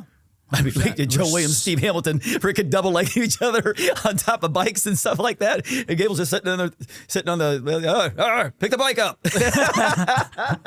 It's crazy. And there were some major fights too. I mean, I remember Zadok getting stitches. I remember Mena getting stitches. Yeah. I mean, it was just, you don't even need to talk about Tom Terry. They didn't even wrestle each other. They still fight because Tom would be down here freaking, and Terry would be like, shut up, you pussy, just shut up. Fuck you. Next thing you know, they're coming to me in the middle of the room or whatever. They're not even wrestling each other and they're fighting each other, But that's 100% truth. And I see a lot of that we're in the day and age now of personal coaches and everything else. And everybody can stand over there and hold their hands. Yes. And that's exactly kind of what I think too, is like, in my mind, I'm thinking, okay, when it's time for those athletes to compete and they're out there on the mat, and it's in a live situation, the coach can't come out, hey, time, I need to talk to this guy. This is like they're on their own. Yes. They're on their own, and they have to figure it out. They can't look over the coaches every 2 seconds, and I think that has a lot. I think you make a great point where Coach Gable would just turn us loose and just you basically fend for yourselves. But at the same time, and we were so motivated. Yeah. Like, it wasn't like you were just dogging it in practice. Now, I will say, if Gable is on the east end of the room, they're scrapping a little bit harder than the west end of the room, There was some of that going on. I mean, the room sensed where Gable's at the whole time, That's just human nature right there. That's just human nature. He's just, that dude, he just, man, I can't wait to, I'm actually stopping. I'm going to see him today. I can't wait. That's awesome. Yeah, but I remember some of the runs that we had. Oh, dude. I don't know. I mean, you were just a runner in general. I ran cross country in high school because I ended up finding out I was too small for football. I hated those runs. I hate running. I hate running in general, and it's just, those are just brutal. I remember. You want to know a funny Gable story? Is I remember like one of his. I think it's probably his last year. Mm-hmm. We were doing the long loop around Melrose. Yeah. And then you get all the way down to Melrose, you take a right. I think, is that Sunset, or something? I can't remember. So. Where's the Coralville, like the First Avenue Coralville, but after it goes through the strip, it turns into, it goes by Finkbine Golf Course. Okay. Anyway, you take a right off of Melrose to Finkbine, take a right, and then you got the railroad bridge down there or whatever. And I'm leading, and I'm in the lead or whatever on this run, and it's kind of, we start in the dark a lot of times. It's dark, and it's just barely getting light out. And I see this guy on his, like, way ahead of me on this freaking bike. He's on a bike, and he's like, barely can pedal. He's like falling off the bike. You're like, what the hell is this guy? I mean, because it's barely getting light. I'm thinking, well, maybe this guy's trying to get home from the bars or something. Like he's drunk or something. I get up there and it's freaking Coach Gable trying to come and meet us and kind of like coach guys through the run or whatever. And he's trying to ride this bike and he could barely even ride the bike. Oh my God. He just got like a brand new bike. I know. I think he just like had hip surgery or something. So he couldn't like run or anything, but he wanted to still be involved. And we're working our way over Wrestlers Hill, and it was just so I get up there and it's freaking Coach Gable. I was just like, what the hell? Dude, he was so funny. He's got like his own sort of comedy. That's just he's just a funny dude. He's a funny dude, but he's intense. So it was wild. That's the thing about Coach Gable is where he was an amazing coach is where he would walk the line better than anybody I've ever seen it from a coach. And this is what's hard as a coach, is because you want the kids to respect you and you want them to like you and you want them to be like your friend, like you want to be their friend. But at the same time, you need them to respect you to where when you say something, it's not like they get offended by it all of a sudden or whatever, you know? They have to know that when you say something or you get on them or you raise your voice, it gets intense, like it's go time and I understand that and I get it and it's constructive criticism or whatever. But at the same time, we're having the meetings before workout in the bleachers and he's like, so who's dating who or who's with who and this and that? Like, he didn't have no boys. He didn't have no sons. So we were his sons. We're his boys. He's wanting to know all the gossip, who's seeing who and this and that. But when it's time to go, it's like, all right, let's go break. And we break and it's like, okay, now it's time for business, you know? And he walked that line so well. Yes. And when he was in your corner, you wanted to win for yourself, of course, but if you get Coach Dan Gable in your corner or Tom and Terry Brains, how could you not like give 110% out there because those guys, the last thing on earth you want to do is let those guys down, probably even more so than yourself, just because of who they are and how much respect that you have for them. Yeah. So Coach Gable, he's the master. Yeah. It's funny, you know, it's funny when you mentioned, I just get back to one of the things he said about you wrestling Tom and Terry all the time. It was funny because, you know, us growing up in Cedar Rapids and obviously when we go home, it's 20 minutes away. So during the summertime, and I tell people this all the time, I said it would be me and Mark Ironside and Tom and Terry Brands like all summer. One day I would wrestle Terry, Mark would wrestle Tom. The next day I would wrestle Tom, Mark and wrestle Terry. And it flip-flop, flip-flop, flip-flop. I said, you know what? And it got to be so, and they're like, was that weird? I mean, people always ask me, they asked me about you and I's relationship. I'm like, even Dennis asked me the other day. I was like, I didn't realize you're so tight with Ironside. I was like, dude, I've been friends with Mark Ironside since I'm like 8 years old. I mean, I said, no, man. I said it even our relationship was so unique in the fact that not only did we, you know, we're constantly wrestling in the summertime because everybody else went home and they were 2, 3, 4 hours away, but me and Mark are right down the street, so we're always constantly there. I said, we actually even saddled up in my mom's car and drove to Atlanta to watch the 95 Worlds together. And I said, you talk about a story. I said, I don't know of a lot of college, not only teammates, but literally supposed to be competitors at the same weight class that would literally get in a car and drive from Iowa City, Iowa to Atlanta, Georgia to watch, you know, the World Championships together, down and back. And then I think was it either down or was it back where the air conditioning went out? Oh, the air! I forgot all about that. And it was hot. Oh, it was so hot. We were coming back. It was coming back. We're down in Atlanta, Georgia, and the whole way too. It was awful. The whole way, no air conditioning. That was your mom's Pontiac. Yeah, it was our mom's Pontiac.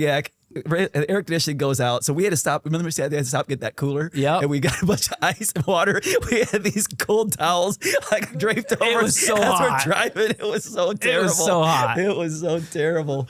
But I forgot all about that. I remember that trip, but I forgot about the air conditioner going out. Oh my goodness! You cultured me on that trip because I mean, I traveled all over with my parents. You know, when I was in high school, you know, freestyle tournaments and stuff like that. But we never went on vacations really that much. We'd go catch a Cubs game or whatever. But I mean, our vacations were spent, you know, camping and stuff like that. I'd never really been out of Iowa and traveled. That was like one of the first times I'd ever really traveled, and I was kind of honestly on your wings, like I'm just along for the ride. And you took me to Nashville. Yeah, and that's like the first time I'd ever been to Nashville.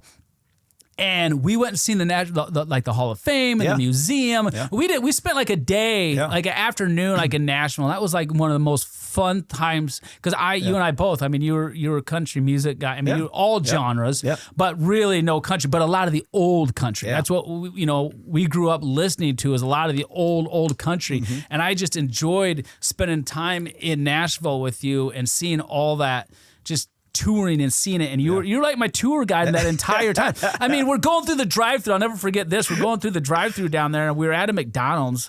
You probably don't remember this, but they got like we're in Atlanta, and you can't even. I couldn't understand what the lady was saying at the thing. I was like, "This is English?" I mean, she's American, but they got their accent. Like, I have no idea. Like, Hatch, will you freaking order for me? Because I don't know what the hell she's even saying, what she's talking about. Just get me a damn cheeseburger. I don't care. Like, I was so, you cultured me on that trip. Yeah. Like, you took me under your wing, and then I forgot about the air conditioning coming out. But do you remember the 96 trip? Oh yeah. Do you remember renting the minivan full of people and following Terry Brands and Lincoln McIlravy in his Impala that was driving, and he hit a rock or something at nighttime and totaled his whole rim. And they got out and changed that thing like a freaking couple of NASCAR pit crew. Him and Brands were like, because it was crazy. I'll never ever forget that trip. We rented that minivan, but we met at my trailer at the trailer park, and we left from there. Yeah. A bunch of guys. It was you and Proctor and Weber, and I can't. Driscoll was there. Yes, Driscoll. Oh my gosh.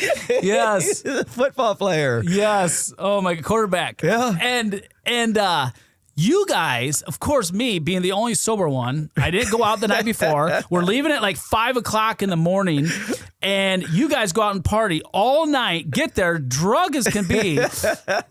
And of course, guess who's going to drive the first leg? Ironside. Well, Ironside. So my trailer's way out on Taft Avenue out there, like on your way to West Liberty. And I don't know if you remember this or not, but you were so proud of this.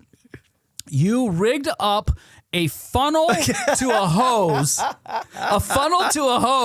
and then in the back windows of this minivan, it was like a little, you could prop it open a little bit to like a vent window. So you stick so this way we don't have to stop for, you guys can drink all the way down. You don't have to stop and pee every 5 minutes with 6 guys in there. And, everybody's on a different piss schedule. And so we could stick the hose out the window and then pee through the funnel. We literally don't even get to West Branch. Yeah. And Proctor's trying to piss out this funnel, and the hose falls off. The hose fell off, went out the window, and he's pissing through the funnel all over the van. We weren't even 15 minutes away, and we've already lost the funnel and the hose. Oh, goodness. I remember when we got to Atlanta for that trip, because I was a last minute decision. I was gonna go, not gonna go. So finally I ended up going, and I remember we had rooms reserved for all the guys that were gonna go down, for the Hawkeye guys that were going down there. So I ended up showing up, and Driscoll was in there also. He just, he was buddies with Gable and whatever. He's just buddies with all of us. He was awesome. He was. Driscoll, man, I love that dude and miss him a lot. But so I remember Gable calling the next morning after we all got down there, all went out, obviously super late. And, and I picked up the phone. He called in the morning, and I was like, hello? He goes, who's this? Is Ironside? No. Full Heart? No. Driscoll? No. Who is this? I said, it's Hatcher. Hatcher, what are you doing there? I'm going to have a ticket for you. Like, I decided last night. Let me talk to somebody that's up and going. Ironside. He's up. Everybody else is like fast out. We've been in Atlanta all the time. I still remember that. And it was funny because that trip, which was really literally one of the coolest things I've ever seen, like firsthand with sports, because obviously Tom won, and that was so cool. But I remember like during his finals, Eric Alberison, who, obviously he's Cejudo's coach and stuff like that. And I still talk when I do see Eric, and because I've seen him at a couple different Olympics, and he's such a funny dude. Yeah. And I tell him this story over and over again. But so Tom's final session, Coach Gable had tickets for everybody in there because I was last minute and I didn't have a ticket. And so he's like scrambling around to find me a ticket because the tickets were really tough to get in Atlanta, the wrestling one. So finally, Alberison was standing outside the thing, and he was looking at making some money. I mean, because he would have sold that thing for that would be him. Time. Yes. It would have been like $500. I mean, if not more. I mean, whatever. And it was like, Alberison, come here. He was like, you could just see his eyes drop, and he's like, "Did I take it for this session?" He's like, he didn't want to sell it to Gable. Yeah. He goes, sell it to Hatcher. And what's the face value on that? It's like $70. Hatcher, give him $70 to get that ticket. We got to get inside. Parents is just like looking at him like, no, this isn't how this works. As he grabs the ticket, gives him the money. We walk in, and he's just like standing there with this, like about a fifth of the price he was going to sell this thing. I felt so bad for him. So, but it was fun. That was such a fun trip. I do. I remember that trip too, because all those guys that we were with. So I don't know if you remember this, but our hotel was a ways from the venue. Yeah. So we had to take a subway there. Yeah. All the other guys, they didn't make any sessions except for the finals. Except for you. Because I didn't know how to get there. I didn't know how to take the train. I didn't know how to get there. So I'd wake your ass up every morning and make sure you were ready to go. Hatcher, let's go. Come on. We got to go. We got to go right now. You were my guy because I didn't know how to maneuver, like how to go get on the train, what one to take. Somehow you just knew all this stuff. And you would be like, all right, I'm coming. Nobody else, they might have come over for the night session or something, or just the finals, but you got up every morning and came with me and made sure we were there on time to watch Tom, and obviously the other guys as well too, but Tom wrestle, and man, what an awesome tournament for Tom too. It gives up 1 point the entire tournament. Just that was so cool. Rolled right through it. I remember crying when he won it. I was just so happy. I remember we were all mobbing him at the end, and I was like, this is wild. I said, one of my guy. I mean, I wrestle with this dude once a week, and he literally just won an Olympic gold medal. This is pretty crazy. Yep. It was insane. Yep. It was awesome. It was such a cool trip. It was awesome. I attribute that a lot to my mom. A lot of that, just kind of knowing. She's like, I mean, travel. She's like super, a travel agent. She's just super. She's just worldly. She's Filipino. She would always just take us just random whatever. She just made sure we knew how to figure things out. And I guess I really haven't really gotten that part of my life out yet. I've actually parlayed it. I'm still doing it. Definitely I can stop doing that. But no, that was a fun trip though. So college rivals. Who is your best college? Who is your? I mean.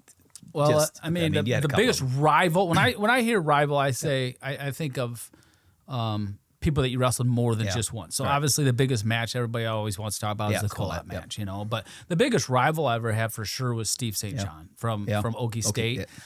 He was very, very highly decorated coming out of high school. Might have been probably the one of the top recruits in the country, and first team All-American, and a great guy too. Really, really good guy, hard worker, super smart kid. When we were freshmen, we wrestled for the first time at the national duels. I was actually on my debut. My very first match, and not against him, but at the national duels was my debut. And I got pinned my first match against a kid from Oregon who was a big Greco guy, and got thrown in a headlock and pinned, and I'll never forget that. And I remember Royce coming out in the hallway and talking to me and stuff, and Coach Gable gave me, I was supposed to wrestle TJ Jaworski next, and Gable didn't want to throw me out there against him after I just got pinned, then I go get destroyed by TJ, so he wrestled Kevin Hogan in that match, and then he gave me a match against Michigan State, which was nice because I was able to win that match, and then we get into a enormous battle of a dual meet with Oklahoma State in the finals. And I wrestled Stephen Schmidt for the first time there. And, of course, had to come from behind to win and beat him in overtime. And that was kind of the match that kicked off my career, because I think Stephen Schmidt was ranked 4th or 5th in the country at the time. And nobody obviously knew who I was. But we wrestled each other twice a year, every year for 3 years. God, those were good matches. And let me tell you something. I think I wrestled him 6 times. And the first 5 times I wrestled him, he took me down first in every single match. He always took me down first. And I always had to come from behind. And all 5 of those matches were either overtime or a 1-point match. If it did go to overtime, it was like 1 point. I mean, I won every one of them, but barely. Right. I mean, barely. And I always had to come from behind. So going into the national tournament, I remember going down to Terry's trailer, because him and I lived in the same trailer park, and Terry worked a lot with me on some things. And I just remember talking to him like, meet up with Stephen Schmidt in the finals. The number one thing I need to do, there's 2 things I need to do, but the number one thing I need to do is make 100% for certain that I get that first takedown. I have to, because I know mentally he has to be saying like, what the fuck, dude? Like, what more do I got to do to beat this guy? If I could get that first takedown, mentally I just know that would take him out of this match like boom. Like, So I did. I got that first takedown. But the other thing is I can't have any time on the bottom. And Jimmy Zaleski actually showed me something leading up to that match of how to clear out off the bottom in a sit-out situation that I had known before, I had done before. He shows me this. It's like, now you wait until it's like my freaking last time ever wrestling him. I'm out in like 4 seconds, and he's ridden me for riding time every single time. And now you decided, well, I guess better late than never. You know, that's a Jimmy Zaleski answer it's right like there too. Unbelievable. Oh, I thought you knew that. Yeah, I mean, it was just something that clicked, like so clicked, and I was out literally in that match in like 4 seconds. And then I rode the dog crap out of him. And that was the difference of that match. I ended up winning that match by 6 points and had stupidly, this is like one of the things I really regret in my career, was I had over 4 minutes of riding time. It's probably the most boringest match ever. You know, I win by 6 and I got 4 minutes of riding time. What am I going to do with the extra 3 minutes of riding time? Why didn't I get that major? Just one more takedown or two or whatever, you know. But it's the national finals. It's your first title and you're going for it and you're conservative or whatever, you know. But he was my biggest rival. He's the guy that, on a regular basis, when you train and you think about someone, you think about you're a competitor that you're gonna have to compete against, and that was really, really good. That was Steve Schmidt. Yeah, Steve he Schmidt. He did that. Yeah, he was good. He was really good. Steve Schmidt was from Okie State, was really good. Steve St. John from Arizona State. Yeah. I never beat him. He beat me my freshman year. He had that kind of misdirection duck action there, and it just caught me off balance every time. He beat me in the nationals, my a second round of nationals my freshman year when it was at Iowa, and then he also beat me in the semifinals and overtime my sophomore year as well too. And then he ended up getting beat by Colott in the finals. And everybody's expecting Colott and I to meet in the finals again, and I got beat by St. John in the final or the semifinals in overtime. And the rules were way different back then too. Yeah. I mean, the guys. Not taking anything from him because he won the match, but, you know, he's coming over the top and grabbing and holding at stalemates. Well, now it's at an automatic stop, you know, first time, you know, warning, second time point. You know, if the rules where they are now, where you could score where you could keep literally a shoelace in bounds, you still score. I mean, I don't know how many takedowns I'd have on the edge because he played the edge the whole time. If fleeing the mat wasn't even a rule then. I mean, it was way, way, way different. So he got away with a lot of things that you can't get away with now. But it was that one was really, really heartbreaking to me, especially since I lost to him in the Sunkist Open in freestyle after college too. So I was 0-3 against him and just could not just get past. It's crazy how his style. Yeah, styles. And it's interesting that you mentioned like the old rules because this kind of segues into, you know, where we're going to wrap it up here. But now you're commentating now. I mean, you have been forever. Time won't let you quit. So, but it's funny because you probably got a lot of these like, well, back in the day, now this is current, the comparisons, blah, blah, blah, blah, blah. What's the most difficult part about, I mean, for those that don't know, you know, Mark's like the voice of the Hawkeyes, so to speak, where you go and do the color commentary for all the Iowa dual meets home and away. So what's the toughest part about that job? I'm not, you know, going to ask any specifics, whatever, but the toughest part about that particular job. Probably when I get my paycheck. Opening up that envelope and saying, "Are you kidding me? It's freaking February, and this is all I got. Been on the road freaking half the year, you know."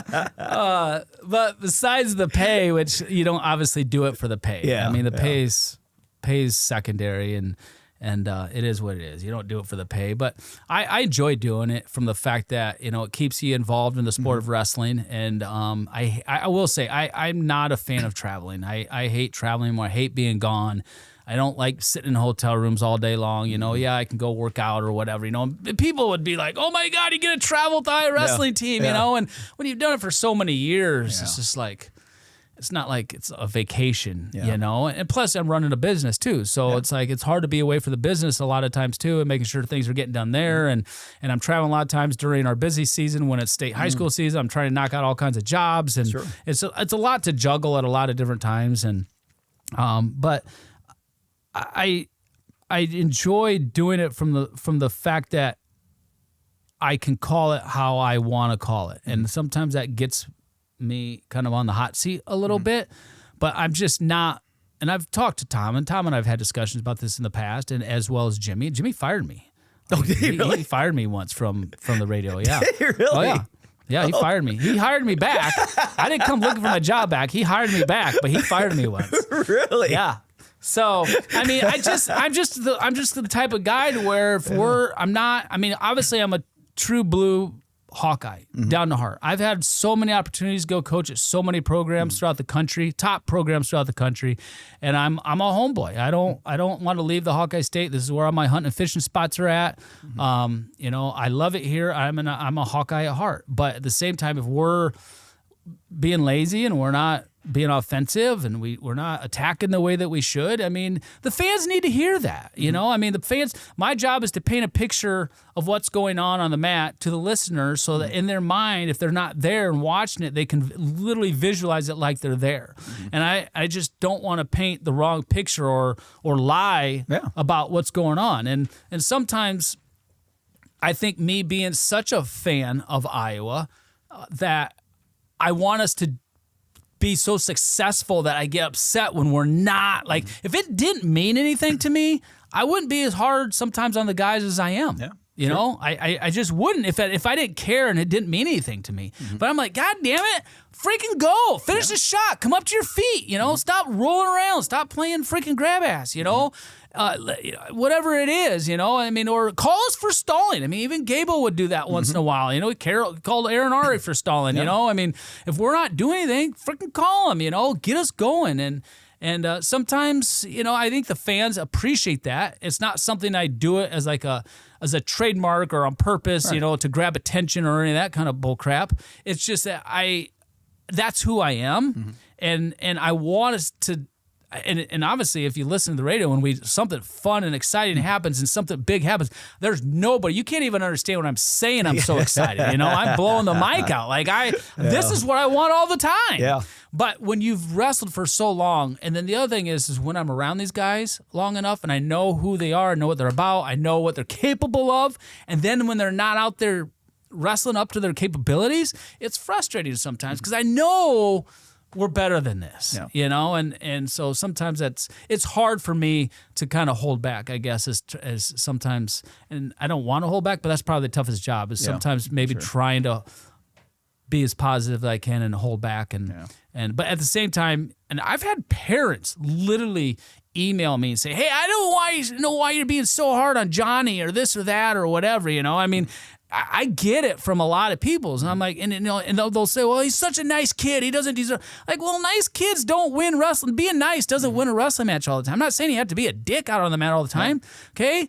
But just because you're nice doesn't mean that I'm going to be nice. Like if he's not being offensive or whatever, it's just I'm going to call it how I see it. It doesn't matter whether I love you or dislike you or whatever, And if we're doing something great, you're going to hear all about it. If we're not, then you're going to hear about it. And well, that's your job. I mean, it is, and that's my job. Sugarcoat stuff. 100%. I mean, it's like you said, you're trying to paint the picture of what's actually going on there, and it's just, and that's, I mean, 100%. You're gonna have haters doing whatever. Somebody told me that I was gonna start having haters on this, like when I start this podcast. I'm like, how? I don't have any opinions. I just want to hang out with my friends. Yeah. He's like, oh, trust me. I'm like, oh, well, I don't know. I mean, they can hate on listening to Radio Lewis talk for an hour and a half, then I really don't envy their life.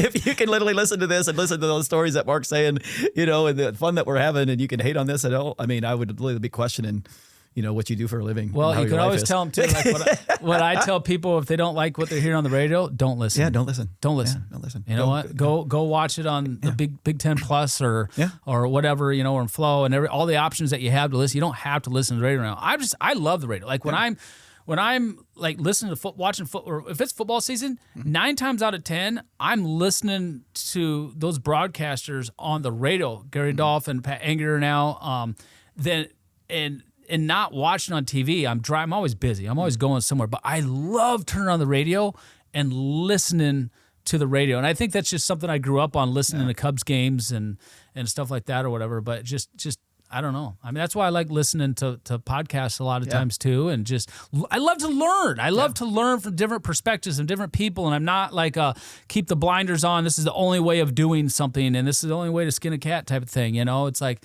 You just doesn't mean just because he's doing one way, I have to do it exactly the same. And I think that relates a lot to wrestling as well too. And that's a wonderful and beautiful thing about wrestling. I say all the time is everybody's different. You're different than me. I'm different than you. You know, Tom and Terry were different than me, even though we had so many same similarities. There were things that different. Doug Schwab and I were very similar, but yet he was still different. Everybody has their own style and uniqueness. You got to find what works from you and take a little bit from this and this and this, and you work it into kind of your own arsenal, and that's what you go with. But to try and be exactly to a T like somebody else, you're just cutting yourself short in life. You know, you're your own person, and you got to be your own person. No question. Well, let's wrap it up with this. I always like to have a segment, and if you have one, great. If you don't, but a nobody knows. I have a nobody knows section. And we usually have a sponsor. This year we have a sponsor of Young Guns Nashville Wrestling Camps is sponsoring this one. A nobody knows section. What would be a story that, and not that nobody knows, because obviously that's impossible, and I don't expect everybody just to throw it out there, but like a story, whether it be a training story, a funny story, any type of wrestling story whatsoever, that very, very, very few people know. Well, I got a lot of those. Man. A lot of those. Some of them I don't like to bring up because they're sad. Some of them are just behind the scenes stuff. Some of them, I will say the kind of a funny one looking back now, but it wasn't funny at the time. Tom, we got beat by Penn State at home. And that was I think my senior year, and Doug Schwab's would have been his freshman year, I think, or sophomore. I can't remember how much younger that Doug is than me. And Tom was so pissed off, like so upset we lost to Penn State at home that year. And I remember Clint Muster was on the team for Penn State, and he was running his mouth and blah, blah, blah. Anyway, after the duel was over, we go upstairs into the wrestling room, and Jimmy did his little talk, because Jimmy, I think it was the year that was transitioning over from Coach Gable to Jimmy. Mm-hmm. Jimmy hadn't been hired 100% years, the interim coach. And after everybody left, Tom grabbed Doug and I, and we went into this back office. If you're in the wrestling room, the back office to the right, you know that office. And at the time, there was like posters hanging up, and old posters in there. It was Royce's office. It was Royce's office. It was, and there was a phone and a desk in there and a couch and stuff or whatever. And I think Tom just wanted to burn off some energy, and he just had, for some reason, he had Doug and I hand fight each other in that office, like not just hand fight, but literally pretty much beat the shit out of each other. And at that time, I pretty much beat the shit out of Doug, and I was like double legging him into the wall. I was snapping him into the floor. I was underhooking him, throwing him into the wall, just single leg, double leg. I mean, you name it. I was just blowing through him into the wall. There were so many holes in the wall, in the drywall, in that office. And the whole time, Tom's like, that's all right. And we just go and grab a piece of paper or a poster and stick it over that hole. It's like, keep going. And we do another hole. And he's like, that's okay, we'll cover that one up too. You know, you go and put another poster over the hole or whatever. And it was just like, I don't know if I've ever even, honestly, that's a story that maybe it's not even a big story, but to me, it was just the mentality of Tom Brands and how competitive that he was, and he wasn't even wrestling at the time. But also, a big kudos to Doug Schwab, and I don't know if Doug got beaten that dual meet or not. I don't even remember. I think he might have, and that's why Tom was trying to basically toughen up Doug a little bit, maybe.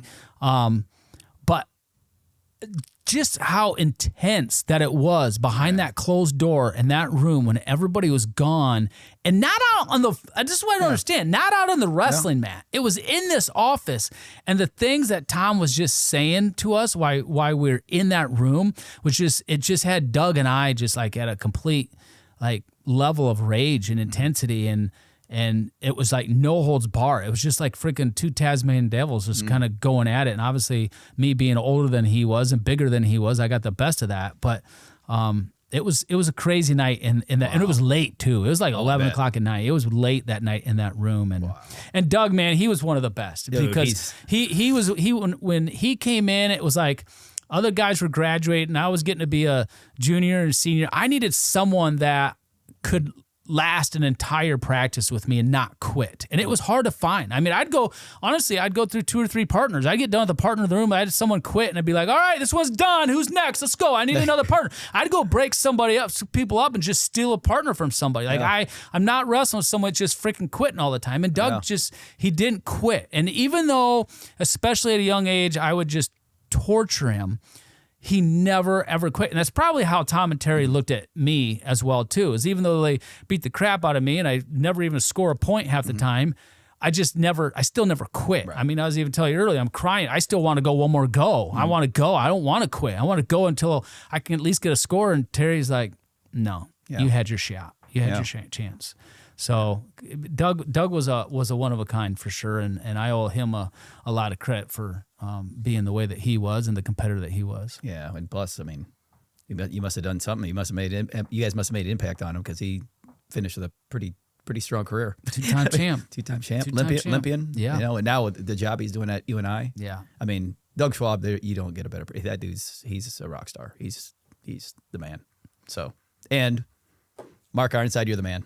Dude, that was so much fun. I mean, we literally could probably be here all day long. We could bring up Waldo's stories and everything. Speaking of Waldo, he's probably not even listening, obviously. He'll listen. I'm going to force feed it to him. I don't know if you heard, but his mom passed away a couple days ago. Sue did. So did she really? Visitation's on Saturday, tomorrow at 10 o'clock. So okay, well, I'll send you that information too, so you have it. But thinking of Waldo and good old Sue and Big Mike as well too, and his family. And there's so many people that we just even talked about, like Proctor and Driscoll and stuff. And it just guys are in peace. They're gone now and stuff. And back in the days, but how we lived through a lot of that stuff, I don't even know.